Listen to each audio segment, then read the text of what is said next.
पनवेल तालुक्यातील तामसई येथील सृष्टी राजू शीद ही उरण तालुक्यातील चिरनेर आदिवासी आश्रमशाळेत इयत्ता 3च्या वर्गात शिकत होती. अचानक तिच्या पोटात दुखायला लागले. सृष्टी आणि तिच्या मैत्रिणींनी आश्रमशाळेतील असणाऱ्या शिक्षकांना सांगितले, मात्र त्याकडे त्यांनी दुर्लक्ष केले. सृष्टीला उपचारासाठी पनवेल येथे नेण्यात आले.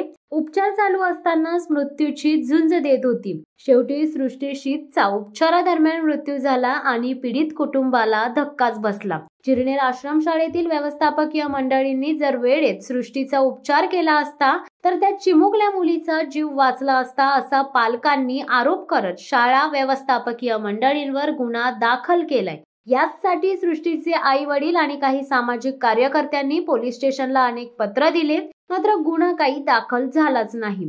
शेवटी आई वडिलांनी पोलीस उपायुक्त परिमंडळ 2 कार्यालयासमोर उपोषण करण्याचे पत्र दिले आणि मंगळवार दिनांक 11 फेब्रुवारी रोजी सकाळी 11 वाजता उपोषणाला सुरुवात करताच सहाय्यक पोलीस आयुक्त व वरिष्ठ पोलीस अधिकाऱ्यांनी याची दखल घेतली आहे. यावेळी आदिवासी समन्वय समिती रायगड जिल्हा अध्यक्ष पत्रकार गणपत वारगडा, लक्ष्मण शीद, सृष्टीचे आई वडील शोभा राजू शीद आणि त्यांचे नातेवाईकांसह तात्काळ उरण पोलीस स्टेशन मध्ये गेले आणि दिनांक 12 फेब्रुवारी रोजी सायंकाळी 7 वाजताच्या सुमारास चिरनेर आदिवासी आश्रमशाळेतील मुख्याध्यापक अप्पासाहेब मोरे, अधीक्षक सतीश मोरे, शिक्षक महादेव डोईफोडेसह इतर शिक्षक आणि स्टाफवर भारतीय न्याय संहिता 2023 कलम 106.135 अल्पवयीन न्याय मुलीची काळजी व संरक्षण कायदा 2015 कलम 75 अन्वये गुन्हा दाखल करण्यात आलाय. या संदर्भात उरण वरिष्ठ पोलीस निरीक्षक जितेंद्र मिसाळ, पोलीस उपनिरीक्षक संजय साबळे अधिक तपास करीत आहेत.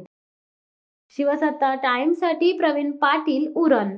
धडक बेधडक वृत्त देणाऱ्या आपल्या शिवसत्ता टाइम्स न्यूज चॅनलला लाल बटन दाबून सबस्क्राईब करा आणि बेल आयकॉनला क्लिक करायला विसरू नका.